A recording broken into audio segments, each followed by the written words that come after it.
Hello, Ducks fans. Welcome to another episode of the Quack Report, where we will go over the last couple games that the Anaheim Ducks have played, and that all-important, we'll just say the goal that everybody is probably tuning in to hear about here, because oh man, that was fucking magic. But before we get to that, I'm still cleaning up from it. Yeah, right.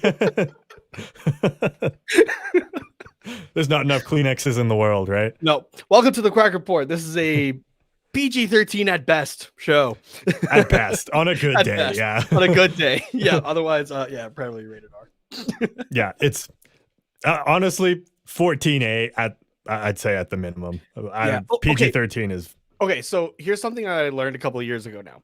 14A is actually a Canadian thing. It's the equivalent of rated R in the States. That's why you don't see rated R movies technically in Canada. It's rated 14A. Yeah. So interesting. There you go. Just I had no idea. Another difference to learn. Yeah. I don't think PG-13 is a American thing either. No, PG-13 is. It is? Okay. Yeah. Cool. Yeah, because it was a big thing I remember with Revenge of the Sith. That was the first Star Wars movie to be listed as PG-13. So it was a big thing for like in the States and that kind of thing too. Okay. Because spoilers for anybody who hasn't seen Revenge of the Sith, which came out in 2005, so it's 16 years old now. Dude gets burned alive. So yeah, that's fair. Yeah. Yeah. It's pretty dark. Yeah. That makes sense. So one of my favorite Star Wars movies though, and always just makes me want to go barbecue.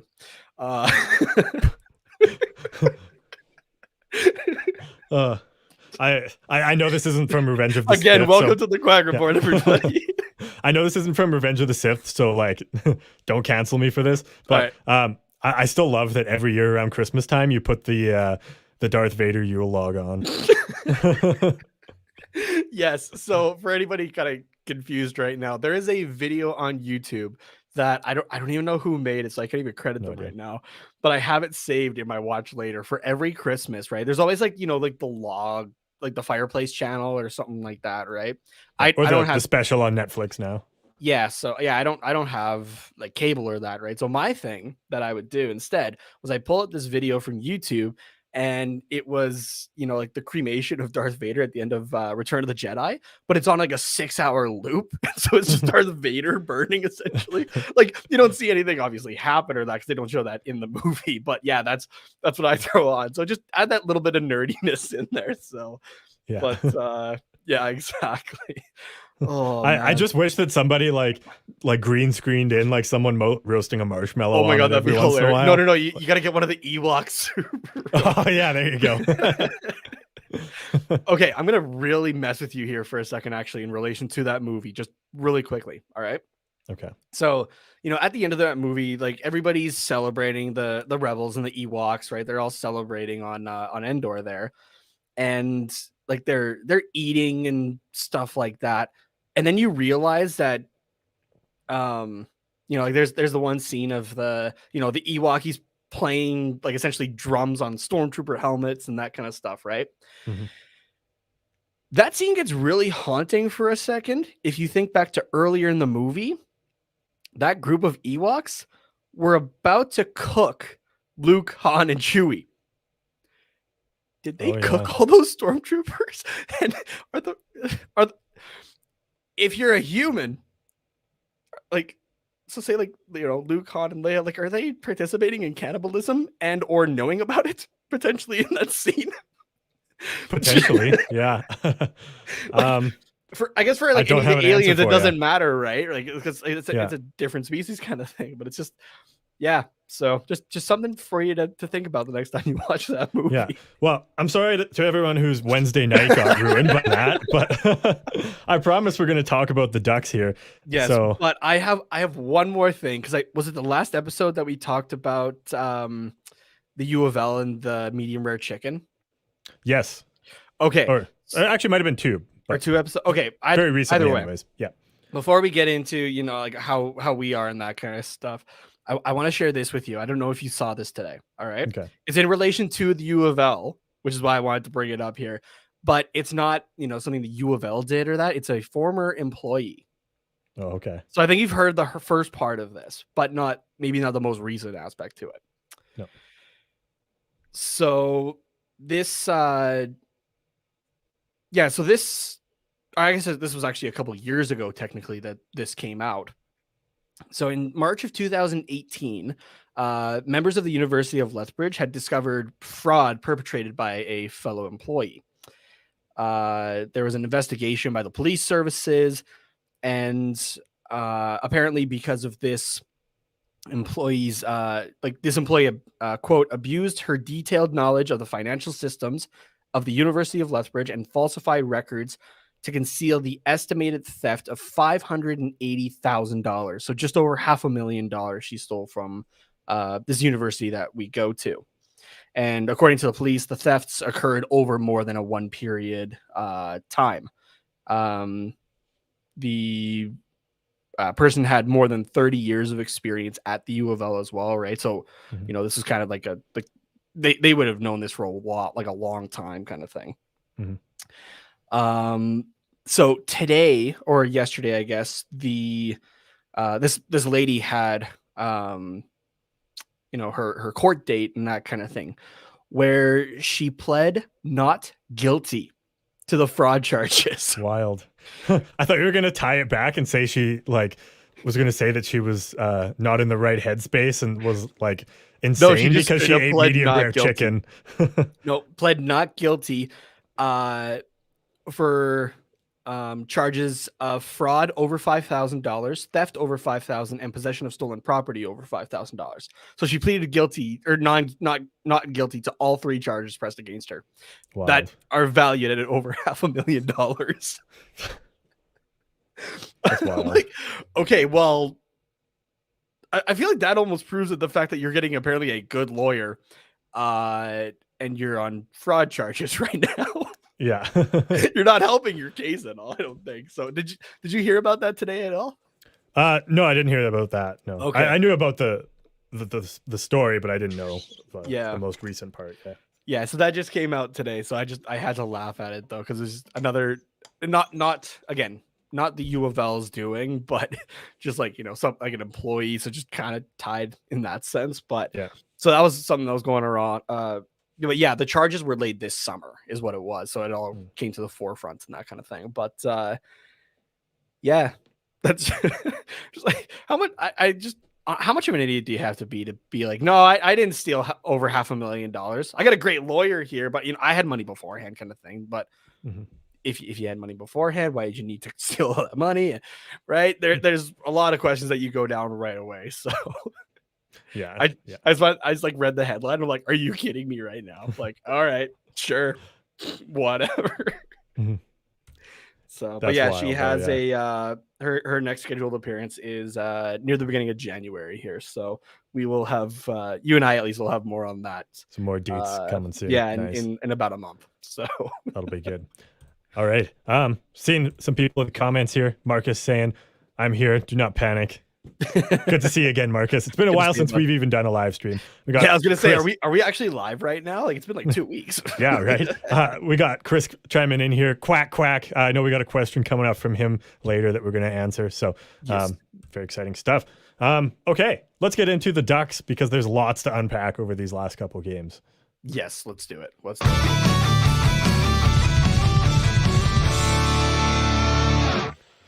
Let's start with the game on Monday against the Caps, the 4-3 shootout loss, because there's only a few things to talk about here. It'll be quick, and then we can, all board the hype train. But yeah, another game going to extra time against the Capitals. So yeah, I mean, we won the last one, got a point out of the deal in this one in the shootout loss. So 3 out of 4 points against the Caps. Not mad about that at all.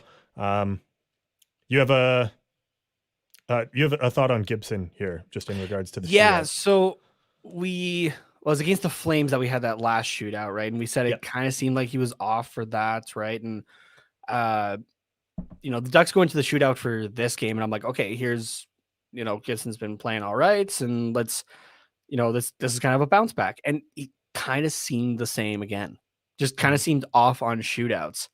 So is it something that I just haven't really picked up on? Because did we even have any shootouts last year? I don't think we did. We just got run over in the first.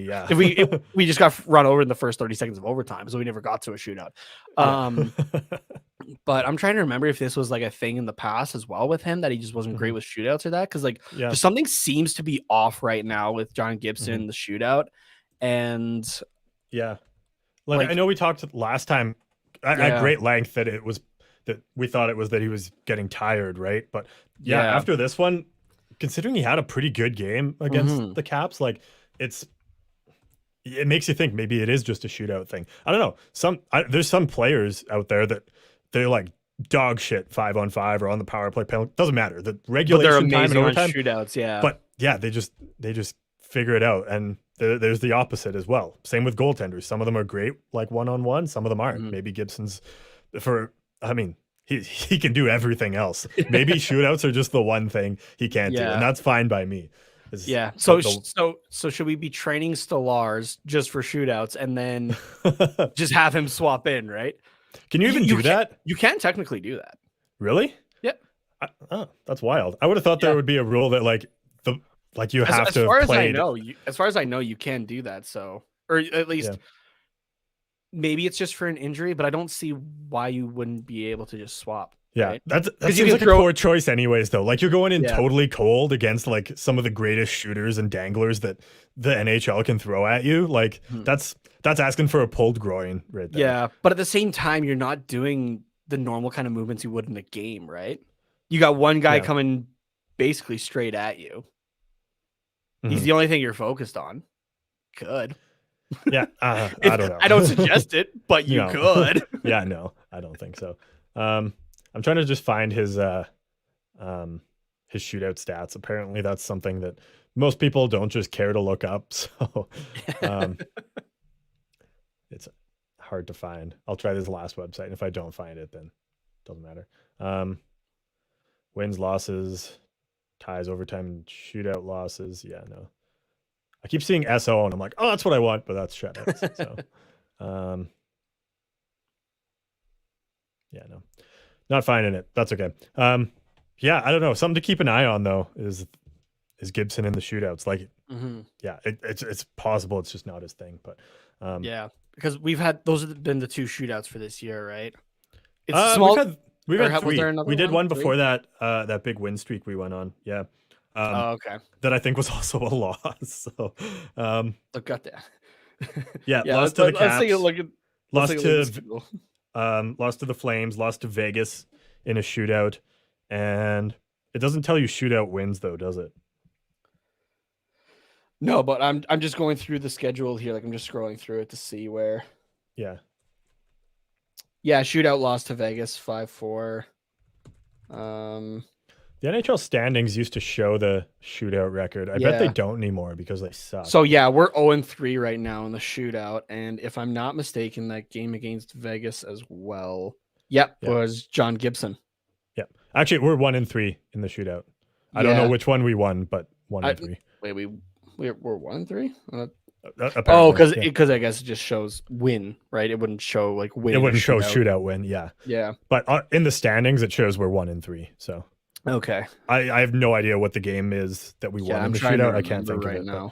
But that's I do remember that it was just a Shattenkirk winner though, and it was pretty recently. It's coming back. Oh to me. Yeah, it was. Who was that?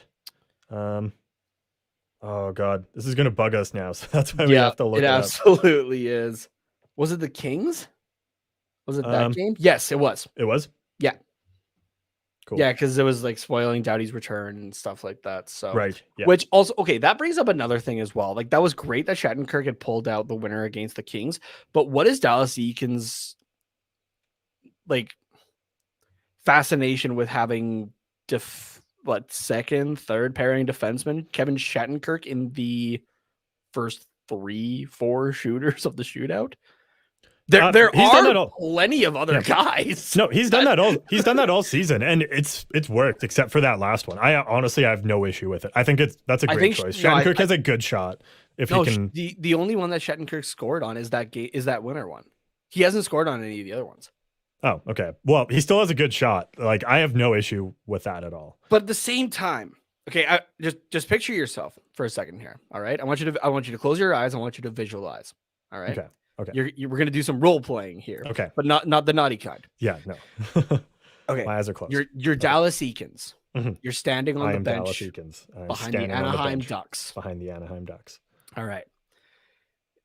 Your team is about to go into the shootout. My team is about to go into the shootout. All right.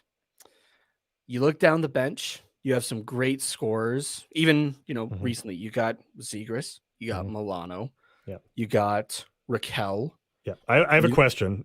Is Dallas Eakins supposed to be hard at this point, or? Okay, whoever said Zegras, Milano, Raquel, a young offensive defenseman in Jamie Drysdale. Yeah. Oh, sorry, my eyes are closed. Yeah. Yeah, and on a good day as well, you have Ryan Getzlaff, a veteran in the league who leads the Anaheim Ducks in points, like career-wise. What's he going to do? Pass it into the net? You have Adam Henrique, who's a good goal scorer. You will on a good day, you have Silverberg, who's also a pretty good goal scorer. When have you said Troy Terry yet? No, I haven't said Troy Terry yet. Okay. All right. So on a good night, right? So maybe not this last one, but on a good night, you look down the bench and you see those guys, and then you look down the other side and you see Kevin Shattenkirk there, who is your second or third pairing defenseman. Okay. And you go, I want him. I want that guy to be my second, third, or fourth shot. Yeah. I'm done being Dallas Eakins now. I hate it. I see your point. Yeah. Okay. You have all these other great shooters in front of him, and that's the guy you go with. Yeah. Okay. That's fair. That's totally fair. But I mean, I guess his thought is that he got that shootout winner against the Kings, so you give him another chance, see if he can do that again. Yeah. You don't do it again, though. No, you go to Shattenkirk when you're done with all of those guys. Yeah. We're talking like 8th round max. Yeah, exactly. Yeah. Or no, 8th round at least, which hopefully doesn't get to that. Yeah. Sorry. Right? Yeah. 8th round minimum. Yeah. Because those other good scorers are going to do it. They're going to handle that. Right. But you look down the bench and you go, no, this is what I want here. Kevin Shattenkirk. I want 37-year-old, like, if the wind is too strong, we'll snap his kneecaps, probably, Kevin Shattenkirk. I don't even know if any of that is true. I have no idea how old this guy is. I think he's like 33, maybe. Okay, but he doesn't look 33. He's 32. Jeez. Oh, God. Okay. Either way, though, you're going, I want like two-way defenseman at best, not an offensive defenseman by any means. As much as he's been putting up points, he's more of a two-way guy at most, right? I want two-way defenseman, Kevin Shattenkirk, to be my third or fourth shooter. Like, yeah, okay, yeah. You see where I'm coming from here now? Yeah, I do. Okay, logically, it doesn't make sense. I'm glad it worked against the Kings, but why did it even get down to that point that quickly? Yeah, it's fair. Didn't he score that game? I thought he scored against the Kings, and that's why. Let me double check. But either way, you're in a skills competition essentially, right? Yeah. It's you want your best shooter against the goaltender. Yeah. Okay. Right. Kevin you want Shattenkirk the best opportunity to score. It's not going to be a cross crease pass or anything like that, or a wind up from the point. Right. You want a guy with hands or who can pick a spot from the hash marks. Yeah. No, that's fair. Yeah, he did that game against the Kings. He had 2 assists and he went second. And Comtois technically got the shootout winner there. Yeah. In that one, but... So, okay, there you go. Kevin Shattenkirk, you're going second. Yeah. You've helped guys get goals tonight. You're going second. Let's see who else just for that night was also on the ice. Yeah, Henrique was there that night. That was the game that gets left, if I'm not mistaken. Troy Terry against had a the goal. Kings? Yeah, Troy Terry had a goal that night. Wait, sorry, you're talking the shootout win against the LA Kings? Yes. That was the 9th of October. That was like beginning of the season. Oh, wait. Nope. No, I'm looking at the preseason one. I'm sorry, I'm way fucking off. Yeah. Because we beat the Kings in a shootout there. But yeah, Shattenkirk had the 1 goal in the first period there. But yeah, like the shootout order went Terry. That's good. Zegras, that's good. And then, we're going to put it all in the hands of Kevin Shattenkirk. Yeah. Yeah. So Shattenkirk did get a goal that game. Sorry. He got the second goal. That's right. Yeah. I see now. Because I was looking at the wrong game. Because I'm an idiot. But again, though, you look down the bench and you go for my third shooter. When I still have a guy like Adam Henrique there, I'm going to go Kevin Shattenkirk. I got a guy like Silverberg there who, no, he didn't put up any points. And he's been kind of quiet lately. But I got Silverberg there. I'm going to go Kevin Shattenkirk. To be fair to Dallas I'm hammering Eakins, on this way too long, but I don't even care. Yeah. You look down the bench. You got young stud right now on your third line, Isaac Lundestrom, who had a goal that game. I'm gonna go with Kevin Shattenkirk. I mean, all reliable, right? You even look down the bench and you go, I got my number one defenseman here, Cam Fowler, who had a goal tonight as well. He's got the hands right now. He's looking good. I'm gonna go Kevin Shattenkirk. Okay, here's why I'm going to try and defend Dallas Eakins one last time. So, Nate, I know you're a golfer, right? Big golfer. Yeah. Let's fast forward. I want you to close your eyes for a second. All right. Okay. Fast forward 30 years. You got a wife. You got two beautiful children. They're mature now. They're like 14 and 16 years old. You love them. They love you. It's Father's Day. And you're going to like the nicest course that you got. You're about to tee off on the first hole and you're just there to have a good time, right? So what do? You bring very first tee, you got to show the kids who's boss, that you're not messing around. You grab your old reliable, your big meaty driver that has been doing you well for the last 25, 30 years, right? That's the Kevin Shattenkirk I'm talking about. Once you get into the later holes, when you're like so far ahead of the kids, it's like you're like minus 20 on the day and they're like triple bogey every hole, right? That's when you're like, fuck it, I'm breaking out the 5 wood on the brand new shiny one that kind of sucks. I got it at a garage sale, but it's we're hole 8. I don't care. It's 600 yards away. Let's see what this puppy can do. That's when you bring out the Lundestroms. That's my defense from the old eyes of Dallas Eakins. Now I'm gonna take your thing and just apply it to that Kings one specifically. All right. Okay. You take out the driver that's been doing you well for however many years. You're on a par 3, but it's a long par 3, so you're bringing out the driver. That's your Troy Terry, right? That's gonna get you started here. Yeah. Unfortunately, it wasn't saving that, but we're just looking at the people here. All right. You got Troy Terry. You got and that gets just to outside the green there, right? Mm-hmm. You got Trevor Zegras, who is going to be your pitching wedge, right? Mm-hmm. You've practiced, you've worked with this pitching wedge, and it's working great for you right now, right? You're a few rounds into the season, and your pitching wedge is working wonders for you, right? It's shaving off, like you're with your pitching wedge, like having improved that, you're shaving off, your strokes. Mm-hmm. And then you're on the green. You got a nice layup, maybe 10 yard putt, right? Mm-hmm. Or let's go like 5 yards. All right. Okay. It's doable. You can definitely do it. Mm-hmm. Normally in this case, you would grab your putter. You're on the green, but you decide to take out your 7-iron instead. It's not your typical club, but you just happen to put it in. Mm-hmm. Right? Like it happened to go in, but that's not what you should have been grabbing out of your bag. No, you're having a fun time. I don't know.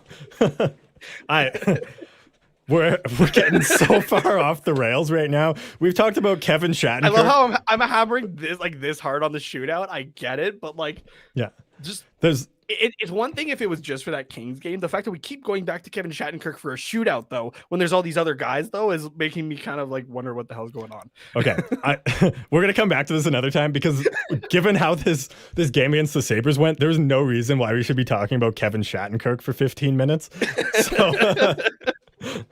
So we're just gonna agree to disagree. I'm gonna take this up next time when hopefully maybe we have nothing exciting to talk about. All right. Okay. Before we get to the game against the Sabres, though, I just want to talk about the overtime in general. because I couldn't watch this game. Yeah. But I was working and I got home just in time to throw on some overtime. I know it's terrible. I got home just in time to throw on some overtime, and I was like, oh, sick. We've got Ovechkin. We've got Kuznetsov. We've got John Carlson. Those three guys on the Caps, they're going to be tough to stop. We've got Troy Terry. We've got Zegras. We've got Drysdale. Like the dream team out there on the Ducks. This is going to be a wild overtime. And I was so bored for like 5 minutes. There was very little going on. There was a couple like decent kind of chances, but I was not having it. There was one shot at the end of it. We got one shot in 5 minutes. Caps got none. That was an awful overtime. Yeah, because it was all possession. That's all it was. Not a fan. Honestly, I chalk it up to it's the Washington Capitals, right? That is a powerhouse team. I feel like we were lucky to get out of that alive. Yeah, but like to get it to a shootout even. No, right? But we had the better chances in that. Yeah, honestly, I don't know. Like you're right. It was horrible, but I don't really have anything to add. But yeah, that shouldn't be that boring though. Is my point. Like this is when these kind of overtimes happen. It makes me want to implement the shot clock just for overtime. And I know that's a drastic measure because I saw one bad overtime, but it's like. I get what you mean, though. It does happen for like quite a few teams, right? It's not just us in this case, right? No, but the 3-on-3 is slowly getting more possession based as teams. Like when it first started, that was fun because teams were playing it like it was 5-on-5, and you cannot play 3-on-3 like it's 5-on-5. But now teams are okay. We need to have possession. We got to do laps around the face-off dot until and then tire teams out, and then we just go in and like I get it. It's trying to you want possession, obviously, right? Because that's how you're going to put the puck in the net. But it's trying to find that because teams work on this kind of stuff, right? It's trying to find that right moment for that play to work. Or that exactly. It'll give you the best chance, right? I get it. Yes, it does drag on, but I understand kind of the evolution of it right now. I would still much prefer to have 10 minutes of 3-on-3, not just absolutely. a 5, instead of the shootout, personally. Yeah. Because I don't think it's, and I've been beating on this for, God, how long have we been friends? I'm pretty sure I've been beating on this for at least that. Yeah. I don't believe that a team game in the end should come down to a skills competition, right? That doesn't seem right to me, but NHL is going to NHL. But when are you going to see Kevin Shattenkirk go 1-on-1 against the top goalies in the league? Sorry. Any other night when he's lined up at the point. But I think I think that the NHL just needs to recognize that 3-on-3 is not what it used to be, and next season they need to do something to make it fresh. I think the 10 minutes is the number one thing that needs to happen. I agree. If you could only make one change to 3-on-3 overtime, that's the one that should be made. But the other thing is, I don't know if shot clock is the answer because I don't like that. And then how long until it creeps into the other 60 minutes, right? And I get it. So I'm not a fan of that. I can tell you from lacrosse, though, it is fun. Yeah. Or even basketball, right? Yeah. So. Honestly, I actually, just thinking about this right now, just popped into my head. I think I forget what sport it is that has it, but implement like the over and back rule. So once you go into the zone, you can't carry the puck. Yeah, lacrosse has that. It's lacrosse? Yeah. It's at least one sport that does have it. Yeah, I want to say that that there's something like that in basketball or soccer, but I don't follow them enough to really know. Yeah. But that's the big thing that drives me nuts is when they take it into the zone and then they circle back out. I'm fine with that in regulation because it doesn't happen very often. Yeah. But I'm not a fan for overtime, of it in the overtime. And I think that would help generate more offense. You're forced to try and keep that puck in and just be given what you got. Like if you don't like it, then just ditch the puck and haul ass backwards. But I think that will generate some more chances. Because to me, this should be a very exciting overtime with a highly experienced veteran Capitals team and a fast and young Ducks team. Yeah. That should be a recipe for an insane 5 minutes or less. So I'm not arguing with anything you said here. That's my opinion. Yeah. Okay. Really quickly before you move on to the Sabres game, and we're gonna dominate with that goal. I just want to share this tweet that popped up on my phone here from at Sportsfan Tears, who said, "I'm so glad that the Quack Report also sees the insanity of having Kevin fucking Shattenkirk as one of their first shooters for the shootout." Nice. Okay, yeah, Chris Trammon in here. The basketball does have the over and back. Thank you for Okay, sweet. for covering for me for that. Yeah, Total I'm lack not of a general sports not a knowledge. So crazy basketball guy, so yeah, yeah. so I knew that it was in there somewhere. And wasn't Gary Bettman? Didn't he do some stuff with the NBA like way back when? Yeah, he was Yeah, the deputy commissioner. Like he was, I think it's like second in command for the NBA yeah. before he came to the NHL. Yeah. Okay, yeah. So So yeah, I'm just gonna shoot him an email after that and just be like 3-on-3 overtime, over and back rule. yeah, you know what we could also Sincerely, do Carter. though, and I'm not trying to start a whole other conversation, so No, I'll just yeah, that's fine. just leave it at this statement. All Okay. right, we could also just get rid of Gary Bettman and get somebody in who wants to innovate the game a little bit more, and not be kind of a piece of shit around the rest of the stuff, and just worry about money. Anyway, moving on, we got the Ducks and Sabres, and holy shit, that goal!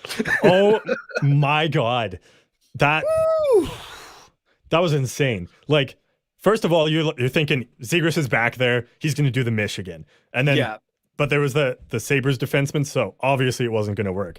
But the guy has the fucking audacity to flip it over the net, fake the Michigan, and flip it over the net to Sonny Milano. Like, who fucking thinks of that? Like, I remember us. Are you kidding me? Was it earlier this season that I think he tried it? Tried the Michigan, or was it? He's tried it a couple times this season. It was last year, because this was part of our internal promo as well, like us talking about him attempting it and that kind of thing.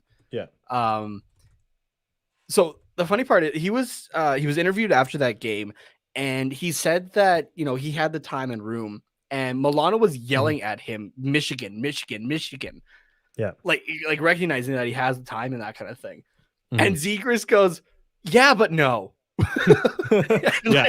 Fakes a Michigan essentially and throws it over the net for Milano to bat the puck in, right? The announcers for that game initially thought that it went off the goaltender's back, and that's what I thought as well. I'm like, oh that's shit, what it looked nice. Like. Yeah. Excuse me. But then you see the replay, and Milano bats that puck in. Yeah. Also, he's waiting for Zegras to do the Michigan, and then expects it, but then still bats it in anyways. Yeah, exactly. But also, though, the hand-eye on Sonny Milano right now, I want to take a bit of a slight detour because he's the guy who scored the goal. Yes, the assist was beautiful, but the goal itself, right? Like that batting into the puck, the hand-eye coordination, because he batted in as well the second goal against the Capitals. Yeah, that's true. Like on a backhand bat in. Like the hand-eye on this, and apparently there's a video from, I think it was around like his draft year or something like that, of him just I was listening to 32,000. They were talking about this. So I haven't actually seen the video yet, but it's apparently him he's like rolling the puck like up and down the shaft on like the edge of the blade and like in the blade itself and stuff like that. The hand eye on this guy is just insane. And I also want to throw out there, because yes, we've been talking about how him and Zegras have been great this year and stuff like that. And we've been, talking about Zegras, the points he's putting up and stuff like that. But we didn't really take a look actually at the points for Sonny Milano right now, who has 19 and 21 games played. Yeah. Oh yeah, he's picked it up too. Yeah. Holy and is shit. currently has a shooting percentage right now of 17.9. Which is a little high. It'll come down, but that's holy hell. Yeah, that's good for sure. I've just found the video because I meant to bring it up as well. Because I was listening to 32 Thoughts earlier. So yeah, let's toss this in here. Oop.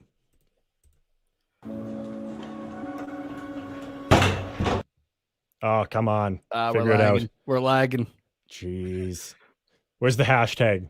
Carter needs better Wi-Fi.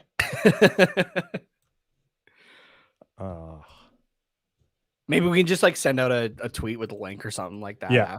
Forget it. It's for our listeners as well. Not everybody's watching this, so but true. You should so that you can see videos and stuff like that we're showing here on our Quack Report episodes. So yeah, go check us out on YouTube and Twitch. Twitch when we're live.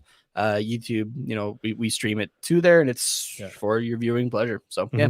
Yeah, I like to think, going back to this goal as well, I like to think that Zegras was thinking initially like, okay, I will do the Michigan, but as soon as he picked it up, whoever the defenseman is on Buffalo, I don't know who it was, and I don't really care either, went to knock his stick down, full two-hander slash to try and knock the puck off, which is really the only way you can defend that.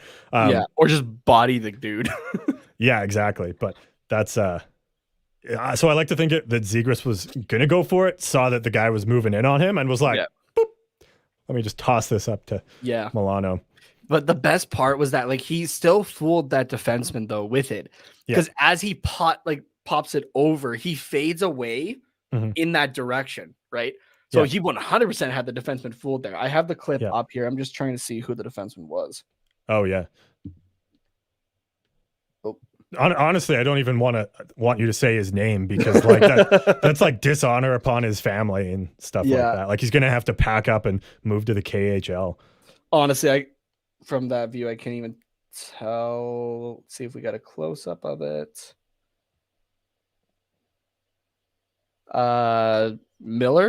Hiller, number 33. It could be Miller. Yeah, I think it's Hiller. Right. Oh, you think it's Hiller? Miller? Yeah. I can't tell the angle here. That's fair. You said 33? Yeah. Oh no, it's a Miller. It's a Miller. Colin Miller. I wanted to say Colin, but I didn't want to be an idiot in case. Yeah. But and then so everybody's talked about the goal, right? So as great as it is, right? We're kind of beating on the same drum that a lot of people have. Yeah. So I want to look at the reaction of the two of them, right? Milano is just in fucking elation. Yeah. I'm gonna see if I can pull up this picture at least. Yeah. I love Zegras' reaction, where he's just like, I can't shock. fucking believe that you got that. In shock. It's got to be on the Ducks Twitter here. Let me find it here. When I first saw it, I thought this was something they were working on after practice or something. No. Zegras was like, dude, come over to my house. We got to practice this move that I've been dreaming of. But no, this was just spur of the moment. Let's see what happens. And I'm telling you, these two guys, they should never not be on a line together. So there's a video that the Ducks shared here. I think this is Wisconsin University, I think, or something like that. But college players are already trying this in practice. No way. It's the same as the Michigan. Sorry. I'm also seeing there is a video here. It's, mind you, this is a lot more joking around kind of thing. But a video from September 18th of it's Drysdale and Zegras, and Zegras picks it up. He kind of takes his time and then launches it almost to the the ceiling, and Drysdale just taps it into the bucket that's right below him here. Okay, where did the picture is here? I know it is. Oh, of the reaction? Yeah. Also, I just want to, if by chance anybody from the Ducks listens to this as well, I want to thank the Ducks social media, specifically the Twitter, for making the Supreme Victory thing with Wild Wing. The fans have been wanting them to do that forever, and it's so great. Yeah. I love it. It's good shit. Okay, I found the picture here. Let's see if I can I share this here? I know I can. I just, am I capable right now? Yeah. Can you put your two collective brain cells together? Yeah, exactly. Make it so happen? This isn't the picture I was necessarily thinking, but this still sums it up, right? Milano is just excited and that kind of thing, and Zegras is just he puts his hands on his head and he's like, holy shit, that actually worked, which is hilarious. And then you would see them, it was showing them on the bench, right? And they're laughing, right? They're holy shit, that worked. It actually happened, kind of thing. So I love that. So you didn't actually share the picture. I just want you to know that. Oh, what? Yeah, you shared it and it didn't pop up on the stream. No, and I already closed the tab. God damn it. That's hilarious. I thought you were just describing the picture for the listeners. Nate just dropping the ball. Yeah, and then you were gonna throw it up here for the people that we have on the live stream. I meant to throw You're it such up, a tease to them. Oh my god. I'm sorry. I'm sorry, everybody. I want to talk about the other side here, because is anyone looking after Ukko-Pekka Luukkonen? This is his 5th NHL game, and his first of the season, and he gets this shit pulled on him. I think the bigger question is anybody looking after the Buffalo Sabres, because they're Just in trying. general? They are actually trying this year. We Yeah. were talking about it before. I'm like, this isn't a bad team, right? They're just struggling goaltending wise, and so they throw in like basically a brand new guy, and you got this shit pulled on you. I think it was, who was it that? I'm picturing him in my head right now, and I'm picturing the entire thing. Mike McKenna, that's who it was. Mike McKenna, I think was, like one of his first NHL games or something like that. And he had the OV hot stick goal scored on him. And so he is in that highlight clip forever. And now you're going to have, sorry, what did you say his name was? Ukko-Pekka Luukkonen. I worked on this beforehand because I wanted to be able to. And now he's going to be in that highlight reel forever. Yeah. It sucks to be the goalie sometimes. As great as it can be, it does suck sometimes when you're on the receiving end. Yeah. To be fair, though, what do you do against that? You're trying to look and see what the guy behind the net is doing, and all of a sudden it's somehow in front and then behind you again. Yeah, the only thing you can't blame him for that. The only thing you can honestly do in that position is just hope it hits you. Yeah, that's all you can do. And that's what he did. He as soon as he realized it was maybe coming over, he backed into the net and tried to do something, and that was it. There's no saving it. No. Tried to prevent it from going off of him and in. Really. Yeah, exactly. So. Yeah, it's just insane. Absolutely insane. Yeah. So I'm going to throw this out at you. Okay. Because seeing on Twitter a lot of Oilers fans getting salty last night. I mean, about a few things. As usual. Yeah. But this goal in particular is what I'm talking about here. Yeah. Being a fan of both teams. What was the better goal of the year? Right? Yes, Milano is the one who scored it. Yeah, we see a bat in every now and then, but let's look at, the entire context here. Yeah. Right. You got Trevor Zegras, who pulls a fake Michigan to toss it over the net for a bat in goal. Right. Didn't hit the ice or anything, just straight batted it in. Yeah. And then you have Connor McDavid, who, is holding the puck just outside the blue line, takes a look and sees that there's 4 New York Rangers there, and he goes, you know what, I got this. And if you watch that in slow motion, he stick lifts guys and everything. He's doing so much. That hockey IQ on that guy, and the hand skills is amazing, right? And pots it in. It kind of impresses himself though. Yeah. All right, so that's a description of both goals. And luckily for myself, I was able to see both, and one of them in person being the McDavid goal. Yeah. Right. You saw me, even I sat there going, holy shit, did that just happen? Right. Yeah. As much as I'm not an Oilers fan, I respect obviously Connor McDavid and stuff like that until he's throwing around elbows. But okay, so you look at those two with context, right? To the entire play. What right now is goal of the year? Okay. To me, these are very different goals. I know this feels a little biased right now because we're on a Duck show, but that's why I'm asking you, because you're a fan of both. Yeah, no, for sure. So I know, because I know you've listened to the most recent 32 Thoughts. I'm not quite done it yet. I think I'm maybe. It's this. You would have heard. Oh, okay. I think you would have heard this. Okay. Part. Maybe not though. But they were just talking about the. Or Merrick was saying these are two very different goals, just in general, in terms of style. Zegras is what can I do that's never been done in hockey before? And that's Zegras' whole thing, right? Yeah, you're right. Yeah. It's just fun. He's out there having fun. And then Captain Serious 2.0, because obviously Captain Serious version 1 is Jonathan Taves, but Connor McDavid, his is just, he's doing hockey things just at an insane speed. When you were saying, when you watch it in slow motion, honestly, when you watch that goal, it's like watching that scene in one of the more recent X-Men movies with Quicksilver. Oh yeah. And the mansion blows up and he's like, oh, I've got this. And it's just a whole montage. It's like that. It's like Connor McDavid's going at normal speed and everybody else is in slow motion. And he's like, boop, let's get this out of the way. This out, guy, clear my way, and then going. Yeah. So it's hard to compare them, is what my point is, because they are so different. And also, there's the recency bias of Zegras' goal too, because it literally just happened last night for when we're recording. Let's simplify this. All right. Okay. You are doing top plays of 2021. This includes going into last season, right? Okay. But you're stuck between these two plays for number one. Which one are you picking? Which play are you picking? It's so tough. Okay. I have to ask this. Are we trying to, is this a video for like just hockey fans? Like this is going out to, it's like on The Athletic, it's behind a paywall. These are the top 10 plays. No, this all the hockey is fans. this is TSN top 10 trying to get everybody into the game. Like look at what's going on in hockey this year. Okay, this is Sportsnet plays of the year. Okay. So that includes different sports. But you're looking at these two. You're like, these are going to be the top two plays. So literally everybody that watches sports is going to be watching this. Yeah.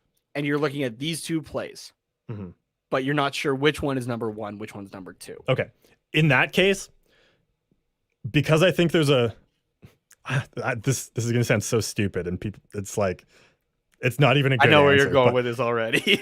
Because the NHL is the smallest sport of the big four in North America, they have to market this as, oh my gosh, look at how much fun this is. So I think on that highlight reel, it has to be the Zegras one because it's not like where I thought you were going actually.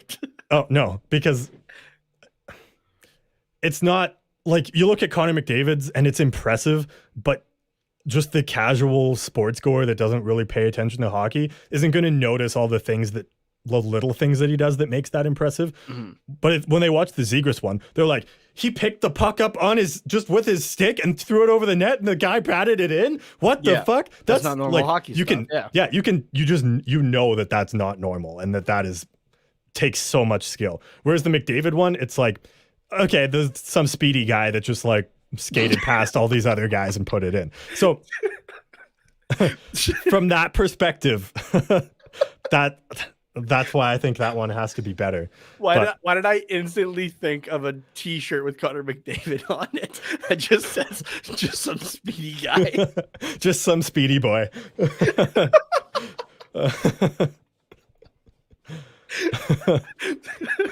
Oh man, we gotta because we don't even have our own merch. We gotta sell that to the Oilers podcasts on THPN and see which one picks that up. No, even better, we'll give it to the guys at in the Dome or Barn Burner, like the Flames guys. Oh yeah, give it just some speedy boy. Speedy boy. Oh my god, that's hilarious. But that's what I think would actually happen in reality is that Zegras one would be put at number one. But I'm asking if you're putting this together, which one are you putting? If I'm putting this together with my personal experience, and I don't give a fuck what anyone else thinks, I'm putting that McDavid goal at number one. And you're wrong. Get fucked. No, because I was there for that one. It was the game tying goal. I got to again see it live, which means I was there for that one. So it's the same thing. I was drunk and having a good time. So that's why I put that one at number one. You were drunk that night. That was kind of funny. I didn't want to be. I was like, beers are expensive. I'm having like 2 tops. And then I was like, oh, fuck, this is a good game. Let's go. I was like, the rest of us were just like chilling. We had a couple drinks, but like not even buzzed. And you're just like, let's go. I was, a little out of hand. But it was funny because I actually didn't even realize until like we got back to the vehicle that night. Yeah. That was when I was like, oh, Carter's drunk, sweet. And I kind of remembered. I'm like, oh yeah, he had a few beers. Okay, yeah, makes sense. Yeah. So that's my opinion. I know you probably just not to say that the Zegras goal. Your opinion's wrong, and so okay. Fair enough. I think let's take a quick break, and if we want to talk about this more afterwards, we're at like 50 minutes. Jesus. Yeah, so much for the mid roll. This is more like the almost near the end roll. Yeah, for the ad. But we're gonna throw it over to our friends over at DraftKings here. Use promo code THPN at sign up for exclusive offers, and we'll see you on the other side. Football fans, I'm sure we all love an action-packed, high-scoring NFL game. And with the latest no-brainer from DraftKings Sportsbook, an official sports betting partner of the NFL, you'll be a winner once a single point is scored. New customers who bet just $1 on any team to score can win $100 in free bets.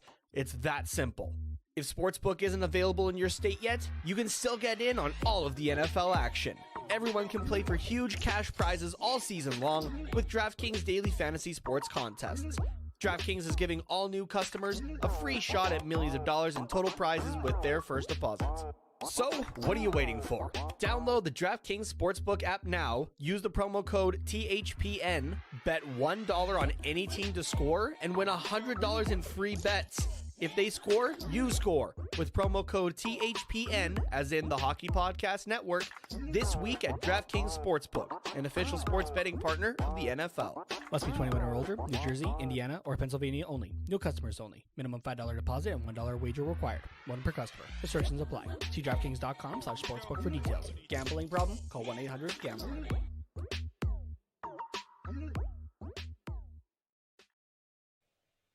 We didn't even talk about the Stoli, the goalie shutout. Yeah, Stolarz just, backstopping that team who, you know what? There wasn't a whole, there was, but there wasn't a whole lot of offense as well by the Ducks in that game. He stood on his head. It was good. Mm-hmm. Yeah. He got peppered with shots in the third as well. Yeah. Shots ended up 25-23 for the Sabres. Mm-hmm. Yeah. Overall, pretty low shot game. I was kind of, it was very defensive. It really was. Yeah, so it was. It was, but good. I don't want to say boring, but traditionally boring, like Islanders hockey kind of boring, where like if you can look at the game from a all perspectives kind of thing, it's good. But if you're just there for the goals, it's not. It's even worse for them because they just snapped an 11-game losing streak.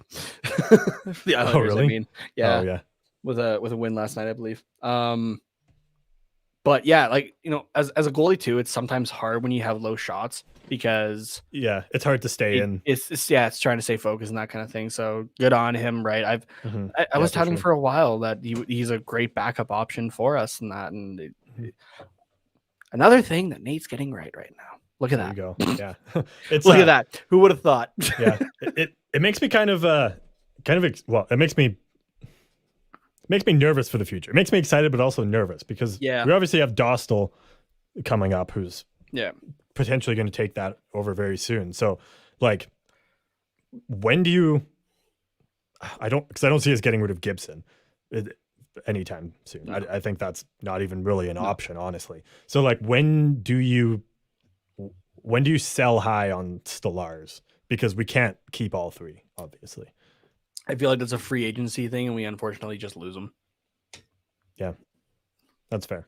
So, do you think if the Ducks aren't in, hopefully not, because we're putting together a pretty solid season, but do you think if the Ducks aren't in a playoff position come free agency, Stolarz goes?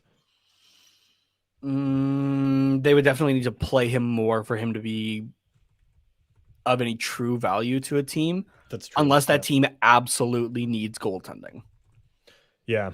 Like kind of like a Toronto Maple Leafs situation last year where they had Anderson out, weren't sure about Campbell kind of thing, and they bring in a guy like David Riddick who has some pedigree to him. Mm-hmm. Yeah. Oh, actually, Stolarz has an extra year on his contract. I thought he was done after this season. So, maybe you don't want to do that. Yeah. Yeah, you don't want to, but it might make it enticing for another team. I don't know. Yeah, I don't want to get rid of him either. I'd like to keep him. And Dostal, because also we haven't seen. So. Yeah, that's true. We haven't seen Dostal. Sorry, I'm just so excited for this kid. So yeah, no, that's fair. but Speaking of which, do we want to jump ahead to a Gulls update? Yeah, sure.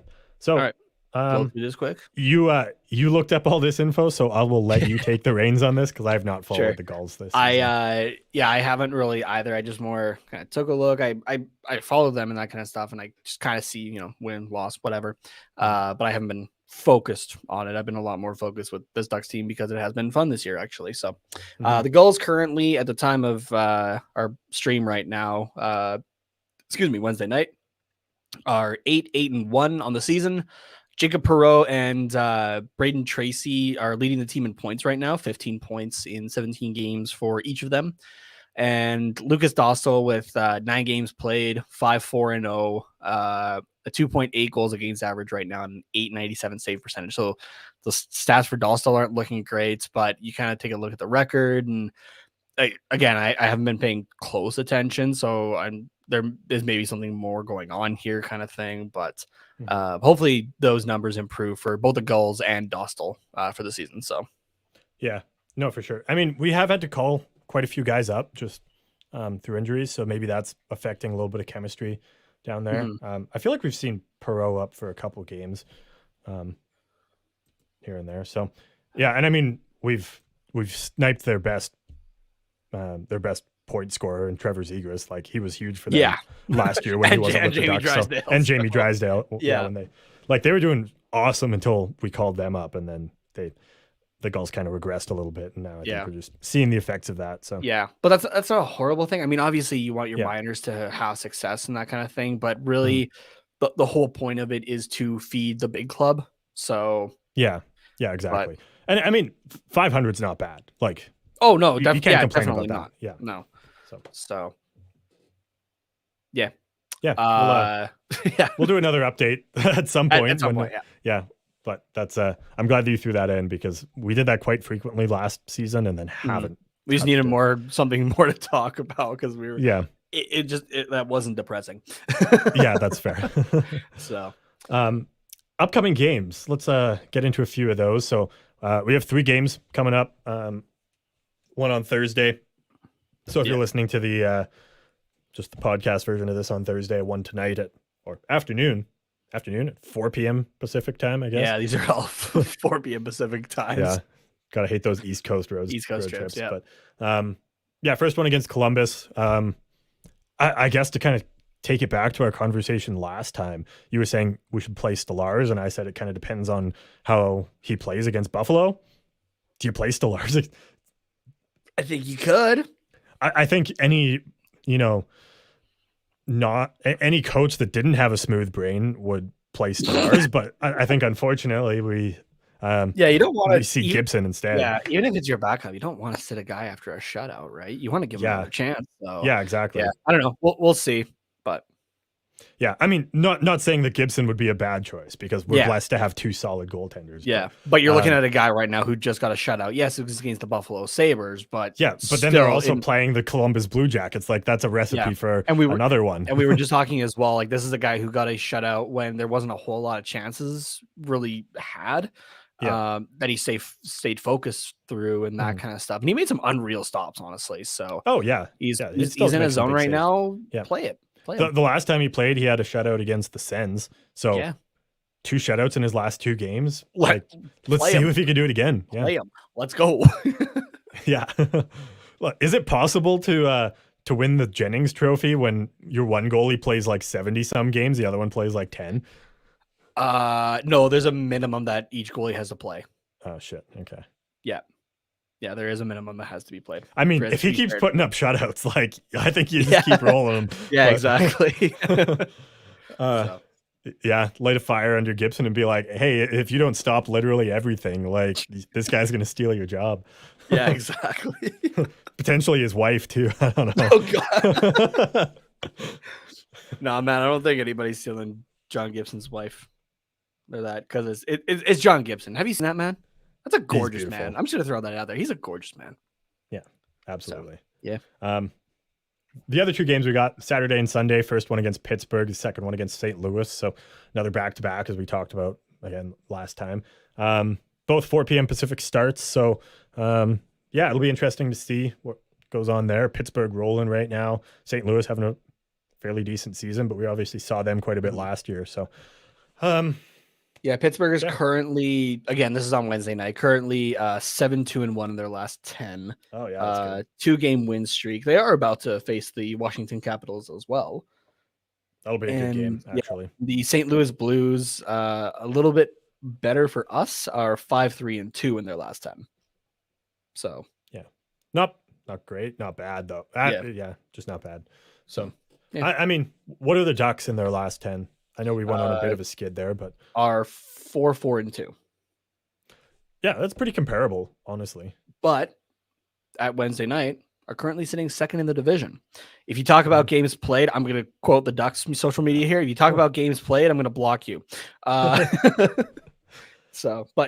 yeah, I mean, we're 2 points back on the Flames, which we have a matchup with them coming up right away, right? That's true. That could be huge. And against the Oilers. So those are going to be huge divisional games. If you would have told me at the beginning of the season that these games against the Ducks are going to be the most important, I would have laughed in your face. But those are huge games, actually. Yeah, exactly. It'll be interesting for sure. So, and we are gonna try to. I think we started talking about it during the last episode. We are gonna try to hit up that game in Calgary. Actually, we're just trying to seriously considering it. Just waiting for a good deal on tickets. So yeah, exactly. So so most likely we'll be going, and I think that'll be a ton of fun. yeah. I want to throw this up here quick. We got Mighty Chris saying we're gonna or predicting we're gonna go 2-0-1 in the next 3. I like that Heard it thought here first. process. Honestly, yeah. Yeah, I'll take 5 points. Just out of curiosity, what's the overtime loss? Is that Pittsburgh or St. Louis? Or Columbus, technically. I guess technically we could lose to Columbus, but so okay, well, and yeah, I don't know. Is there much to talk about for I guess Pittsburgh and St. Louis? Or I guess Not we kind really, of talked about Pittsburgh. Okay, touched on them. do we want to throw to our last break before we get into what's quacking here? We got some fan questions and a game to play, and we can give Mighty Chris here a chance to answer what game is the overtime loss. Yeah, sure. Sounds good. Okay. Sweet. See you on the other side. I'm not trying to steal your job, but I was just like, oh, this is the perfect time to do it. Hello, my name is Richard Blosser, host of the Grit and Bear It podcast here on the Hockey Podcast Network, covering the Hershey Bears, the 11-time Calder Cup champions of the American Hockey League, and the 2018 Stanley Cup champion Washington Capitals. Each Tuesday, I recap Bears games, give you Bears news, notes, and nuggets, and all of the hockey news that matters to me, whether it's the American Hockey League, the NHL, or banter about hockey jerseys. This hack brings you high energy. They score! Connor McMichael has ended the game! Unfiltered. Look, Herco's really going to have to work hard to bring back the fan base from this pandemic, because you can't just rely on vaccinations. You have a fan base that is old, stubborn, and very reluctant to change. Not to mention you got to work on bringing back families, and then whatever fan base you can try and get back from other parts of the state. You just can't rely on people coming out from 81 and 78. You got to work on a fan base that's very, very hesitant to change, and at times unfocused. Look, Ovechkin is basically the guy who comes into the bar, kicks open the door, and says, "Who ordered a White Russian, huh?" Well, we all know Sidney Crosby is the guy who enters in from the side door, red carpet, VIP, Armani suits, and alligator shoes. That's just the type of guys they are. So join me every Tuesday here on the Hockey Podcast Network for the Grit and Bear It podcast. Follow me on Twitter at Grit and Barrett P1. That's Grit, Grit, and BEAR it P1 on Twitter. Available wherever you get all your podcasts. Part of the Hockey Podcast Network.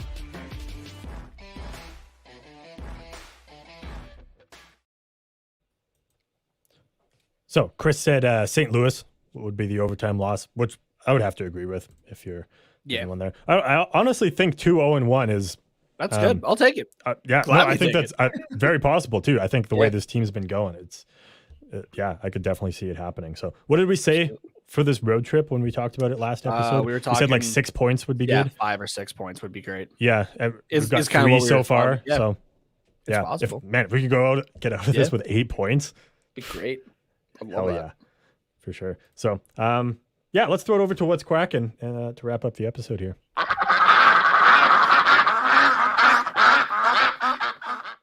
All right, so before I get into the questions here, I want to give a couple shout outs just for in between these last two, like this episode and the last one.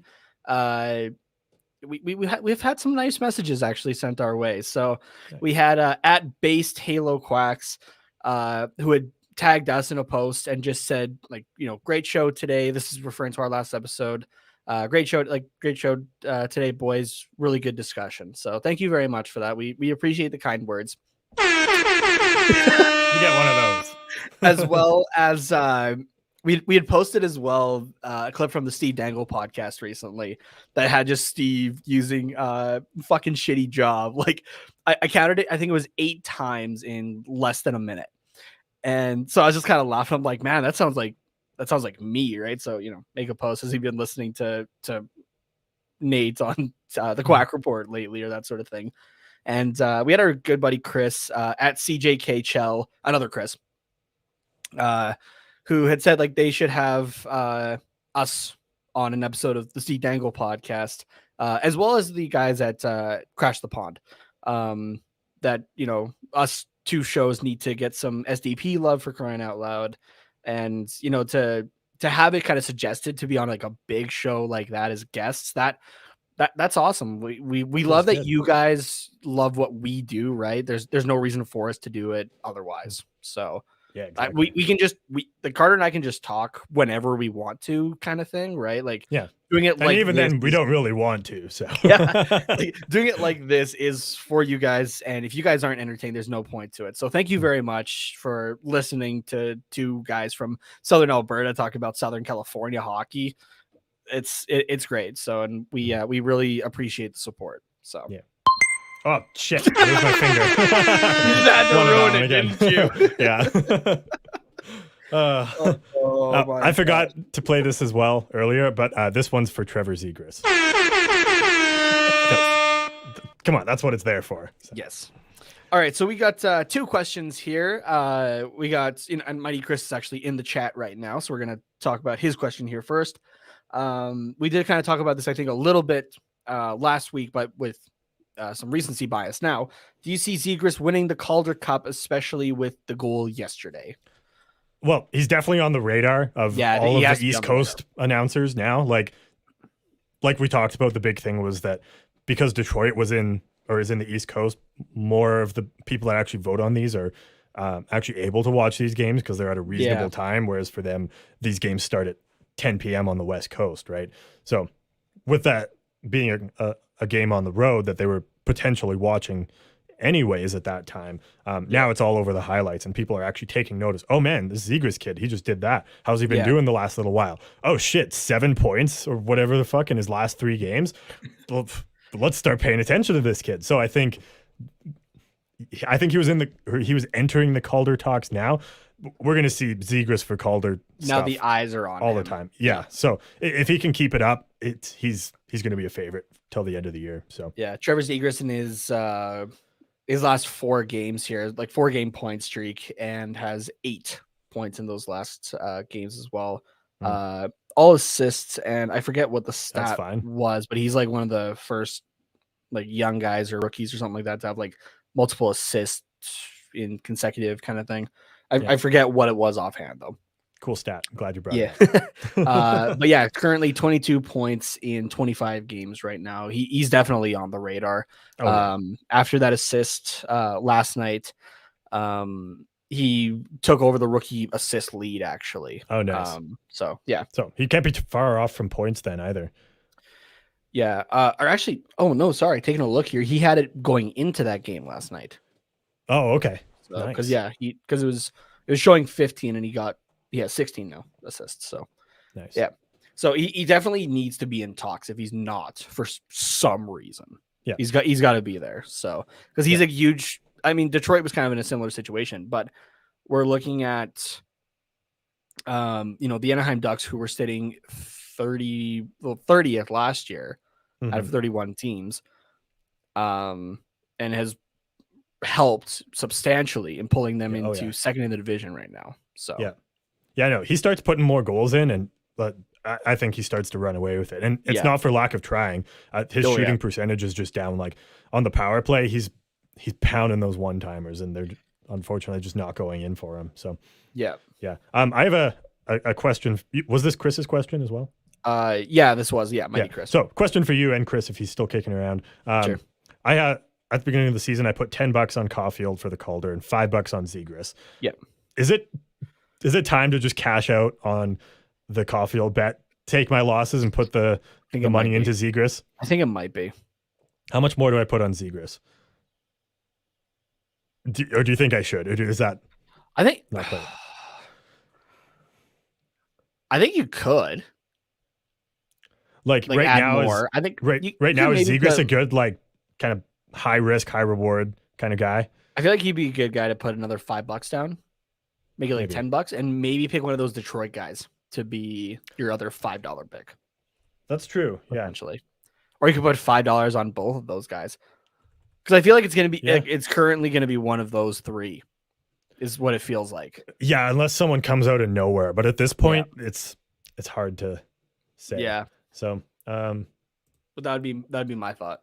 Okay, sounds good. I'm just curious what the odds are.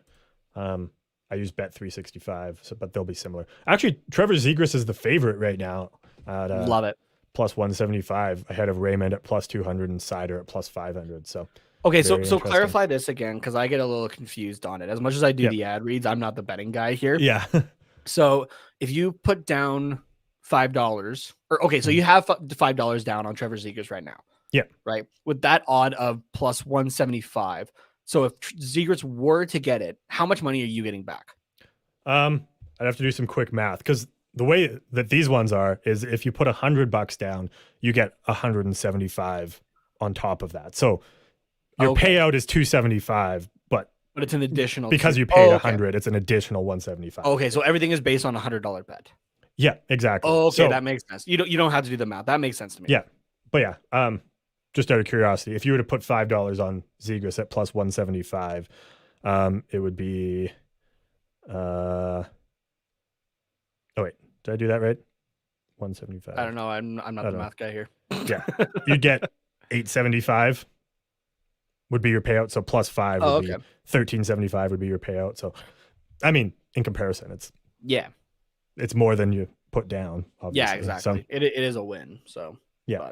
So yeah, actually betting on Zegras right now, not a great thing to do because the odds aren't the best. Do you know what those odds were when you placed the bet? If I log in, and this is assuming I remember my password, I can tell you. Yeah.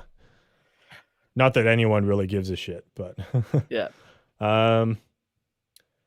They were plus 500. So my $5 bet would give me $30. Oh, okay. That's not bad. Yeah. Pretty decent. Sweet.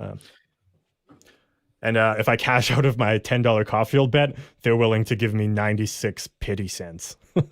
Oof.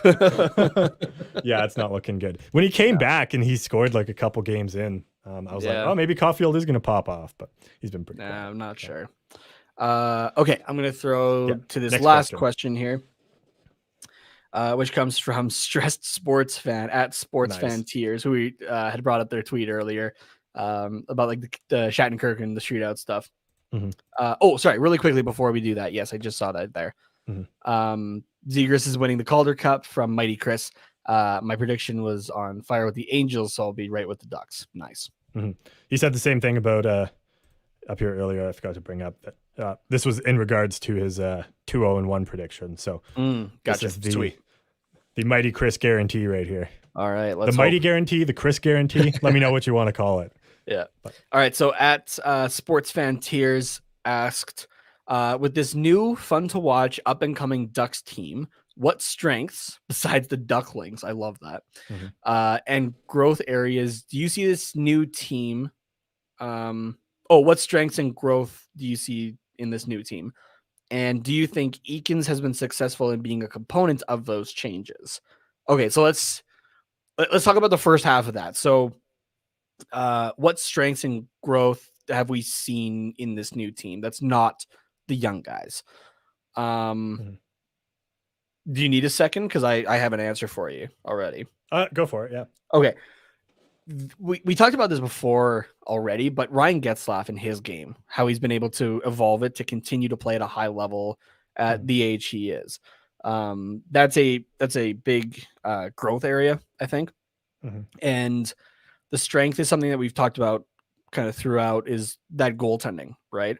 If either one of those guys are on, we have a very good chance to win, right? Yeah. Even if we don't deserve to win the game because of our goaltending, we could steal one. Yeah. Yeah. Like when those two guys are on in Stellars and Gibson, they give us a chance, right? And the guys behind them trust them to make those stops. So, so that would be my strength and growth for this new fun to watch up and coming Ducks team. Nice. My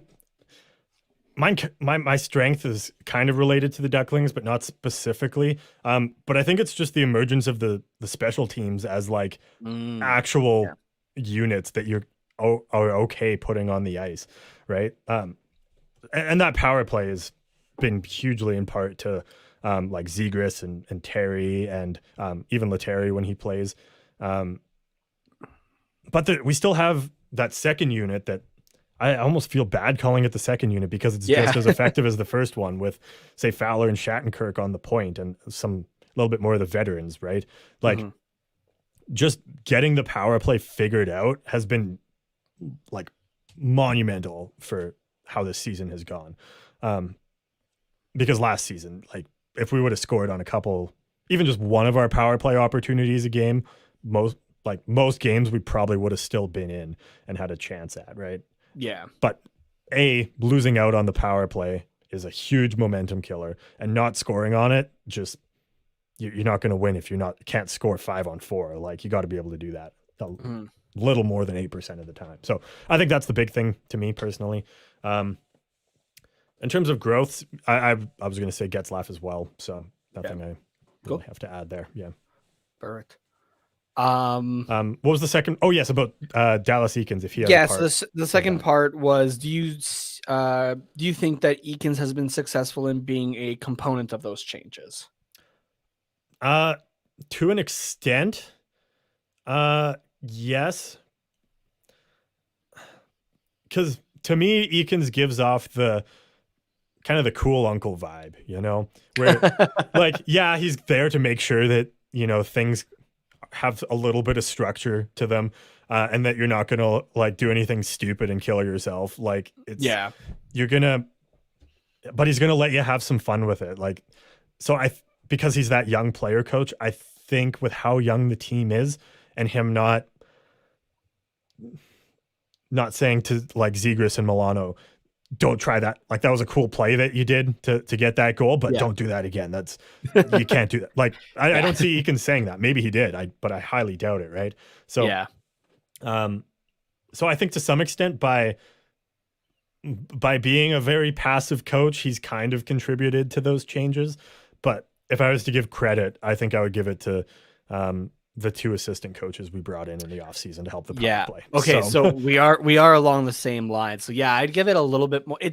He definitely is a component, as you put it, Stress Sports Fan. Definitely is a component of it, but the full credit can't really be given to him from a coaching standpoint. You know, when we originally hired Jeff Ward, because the Flames had just had him, I was like, shit, we are going even further down the toilet. We are full on tanking. Okay, let's go, I guess, right? But yeah, this so far has definitely proved that Jeff Ward is a better assistant coach, kind of specializing in an area compared to being a head coach, which he was god awful at. God awful.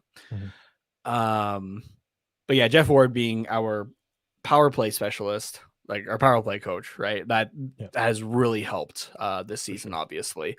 I mean, it's hard to be any worse than we were last year, right? But not impossible though. I don't think we really expected this good, which let me double check what we're at. Are we still around 25%? That was the last time I looked, but yeah, let me take a look here. Power play percentage. The Ducks are currently 4th at 26.7%. Yeah. 4th in the league. That's amazing. And to compare, the first place team is the Edmonton Oilers with 32%. So it's not bad. Not far off. Yeah. Yeah, it's very good.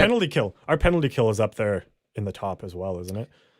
Penalty kill is 4th as well, actually, at 85.9% compared to the Pittsburgh Penguins, who are at 91.9. God damn. Ooh. Yeah, that's good. Yeah. So yeah, he's definitely a component though. And then as well as the addition of Mike Stothers there, right, who has plenty of different experience kind of just around hockey in general, where it was the NHL or the AHL, right? This is just a guy who was a great addition, I feel like, and has definitely helped out as well. So, but yeah, I do agree with you as a coach, and I'm glad we're on that same wavelength as well. So, yeah, for sure. But, okay. It was just the 2 questions we had. Yeah, just the 2 questions. So, but thank you very much for sending those in. If you have any questions as well, you don't have to necessarily wait for the prompt. You can feel free to DM them or just tweet them at Quack Report Pod and say, hey, I want this answered on the next episode. Because sometimes if you're asking questions to the Twitter in general, it'll just be my answer, and I try to kind of answer for the both of us, but obviously we have differing opinions sometimes. So, Like yeah, whether just or not say, Kevin Shattenkirk should go in the shootout. so just say like, hey, this is for the next episode, right? It doesn't necessarily have to be a Wednesday live episode. It can be the Sundays. Feel free to shoot it to us. And because we don't have too many generally, we can get to them, right? So if you send it in, more than likely it's going to be answered. Yeah. So and if it doesn't get on the next one, we'll eventually run out of things to talk about and be like, oh, what about this question? We'll need something. So we always need stuff to talk about. We'll try and sort them in. Yeah. Or try and get them all in. So for sure. All right. Well, we have the official Mighty Chris guarantee that the Ducks are going to go 2-0-1 between now and our next episode against Columbus, Pittsburgh, and St. Louis. So that'll be good. We also have a Mighty Chris guarantee that Zegras is winning the Calder this year. So love it. Yeah. And also, I think an unofficial or indirect Mighty Chris guarantee that for January 6th when he's going on Angels Night wearing a Rally Monkey outfit and Zegras Orange Mighty Ducks jersey. That'll be awesome. Like it. So, due for a win on the 6th as well. Who are we playing on the 6th? I don't even know. Hopefully are playing a good team. I have the schedule here. Let me take a look. Yeah, I don't look that far in advance. I found it first. We're playing New York. Detroit. Oh, no, we're not. Detroit. Damn it. I just looked at the beginning of. I just picked one that was at the beginning of January. Yeah. Should be a good game for you. Yeah, so, okay. Well, Nate, where can they DM you any questions that they? Are we not going to play this game? I know we're going. I totally forgot about that. I want to play this game with you. Let's save it for next time. Yeah. Actually, okay. Yeah. Okay. Right. Where can they DM you some questions for next episode? You can DM them to me, obviously at Quack Report Pod. That'll be probably the easiest way to put it all together. But if you want to, follow my personals or that kind of thing as well, you can do that at Tate Nomas, TATENHOMAS on Twitter. Yeah, the Quack Report inbox is for questions. Nate's personal inbox is for gifts of Kevin Shattenkirk because obviously he loves him. It's not that I hate Kevin Shattenkirk. He's just not the guy you pick for the shootout. I know. And you can follow my personal at Carter_Potts, POTTS_97 as well. Thank you guys very much for tuning into the live stream and for everyone that's listening afterwards. We really appreciate it. Let's go Ducks for this next 3 games. 2-0-1, baby.